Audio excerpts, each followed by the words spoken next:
For the younger kids, I think it's, they're talking about their grandparents, maybe almost the great-grandparents now. But for adults in this country, World War II vets are very highly regarded.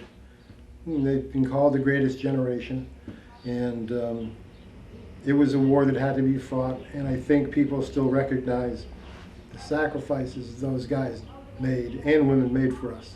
They still turn out for the parades. They still turn out for the flagging of the graves every Memorial Day. So they're very visible, they're very active. I guess we're losing 1,000 a day, but they're still with us. Today, there are many resources where veterans can be provided financial and medical aid along with housing arrangements. There's 2 levels of aid. On the very first level, we primarily dealt with veterans, people that were out of work, maybe laid off, downsized. So we have a lot of people who qualify for a little bit of aid on top of their Social Security checks or their pension checks. We would kind of help those people through their transition period financially. If they needed dental work, we try to arrange dental work. If they needed to see a doctor, we'd line up a doctor's visit and take care of those bills.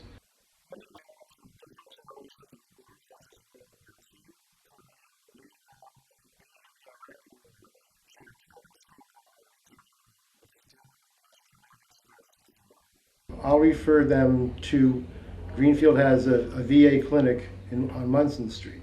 Very, very highly regarded staff there, and that's their intake. The main hospital in Northampton has a PTSD unit down there. It's one of the best in the country as well.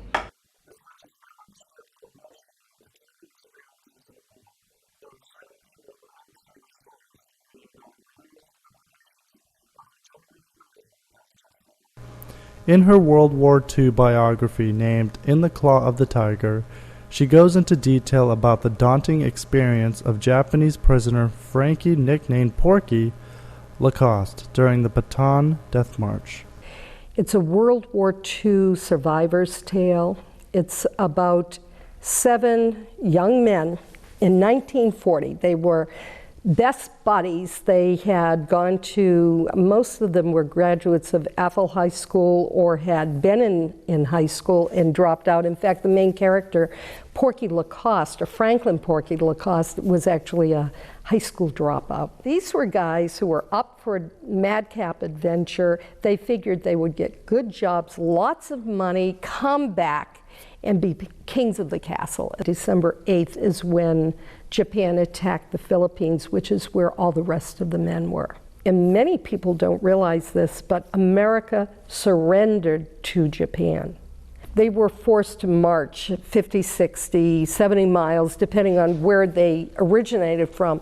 Some people were passed out and they were put on either in boxcars or on the back of trucks. Fraser also explains what else was happening in the Pacific.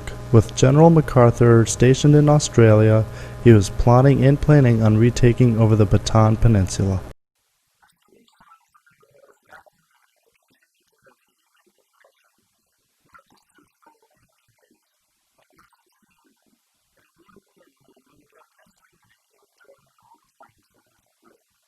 It's a story that is really about the human condition. There are always enough people who can reach out with compassion and understanding and take care of one another.